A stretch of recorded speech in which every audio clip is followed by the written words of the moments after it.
Let's get salty! Everyone, Zeddy here again today with another card review from Whizbang's workshop with the first ever Death Knight hero card. I kind of called it. We'd have a hero card. I thought all the classes would get one. It looks like probably just the one, but it is one of the coolest cards, if not the coolest card I have ever seen them made. I am so unbelievably excited to play this card, show it to you guys. Before we do all that, of course, quick plug for our giveaway: 3 mega bundles, 2 regular pre-orders out of my pocket. To enter that giveaway, like and comment in the video, that one with that thumbnail there, linked in the description below. Be subscribe to the channel. Every 1,000 subs we get until all the cards are revealed, I will add another mega bundle, so hit that sub button, make me go broke. But oh my god, we gotta talk about this card. So there it is, the Headless Horseman, the first ever hero card for Death Knight. It costs 6 mana. You get the usual 5 armor. It does require 1 blood, 1 unholy rune, so you can play it in rainbow, double blood, double unholy with 1 blood or 1 unholy respectively. What does it do? Battle Cry. You destroy the enemy minion with the most attack. Shuffle my head into your deck. You must get it back. What does that mean? Well, let's take a look at what he looks like when you play him.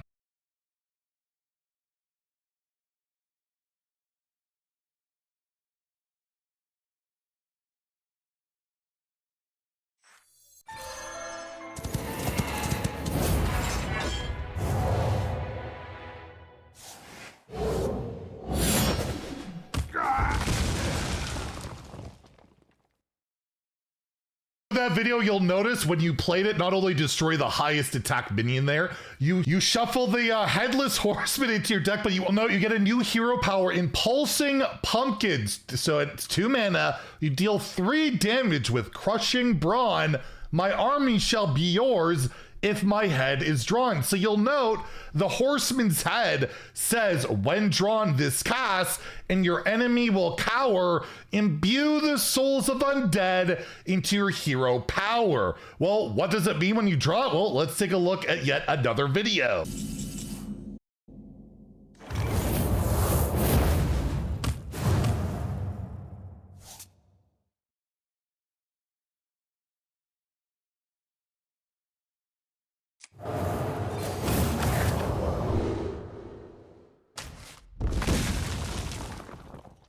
So yes, when you draw the Horseman's head, you will get Pulsing Pumpkins upgraded, where it will deal 3 damage with Crushing Brawn. Discover an undead to serve as your pawn. So not only do you get the additional reach of 3 damage per hero power, you'll be able to discover any undead that I guess is not a triple rune card or a Titan or whatever. As long as it falls into the discover rules, you get basically infinite value, which we actually have seen this hero power before in duels to an extent.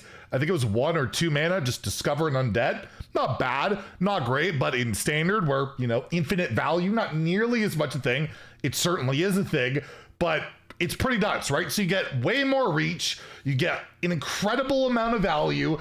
The flavor on this card is absolutely 100% like the best thing they've ever. I like, just for that alone, it's a 5-star card, but the flavor is incredible. And getting like undeads can be extremely strong. Just look through the standard pool of cards you can get. Like, all these are value. You could get like Cagehead, a Hollow Hound, which could be awfully nice. You can't discover outside your class, but of course, like, get neutrals like Ghost Rider for more value, and Unpopular Has Been, Mishmash Mosher. That's just at Festival Legends alone.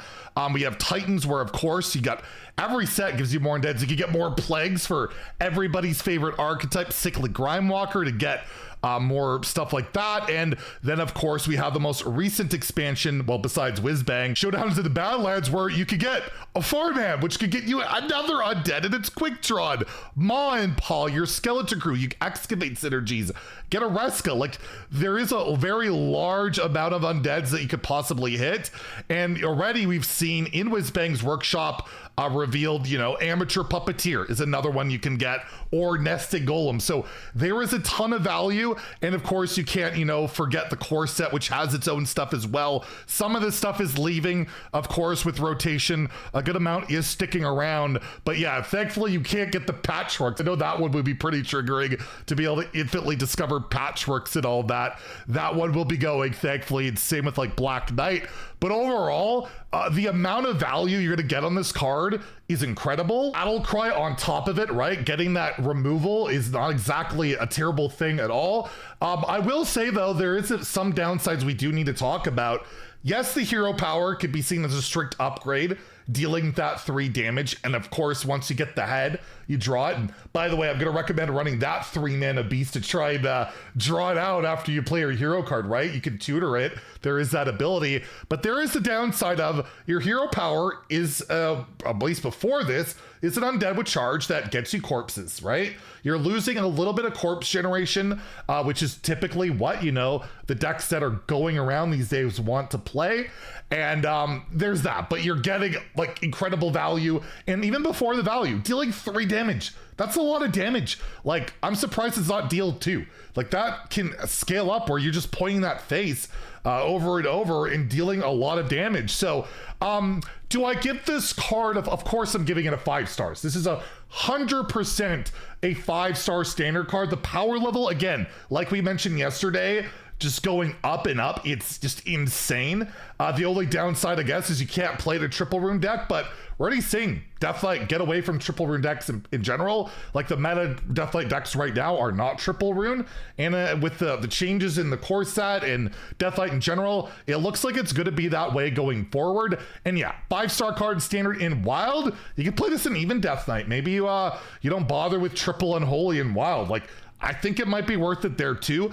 Deathlight's not a big presence in Wild, but I'm gonna give it I can't give it more than a 3. Like, I just can't. I don't see it like making that big a difference because value in Wild is not nearly as impactful as it is in Standard, but still an absolutely incredible card. I imagine it'll be banned from the arena as most hero cards are, but there you go. Now we know what that Deathlight hero template was data mined and put into the game after all. One of the coolest cards ever. Maybe it'll get nerfed. I don't know, but it's just such a cool design. Although, isn't October, like, not for a long time, a little out of season, but a super rad card. Anyways, that's the only card today, but I think that, again, warrants its own card review. Tune in tomorrow. There's more card stuff coming out and all that good stuff. If you enjoyed the video, please like and subscribe. Have a great day, and keep your head on, my friends.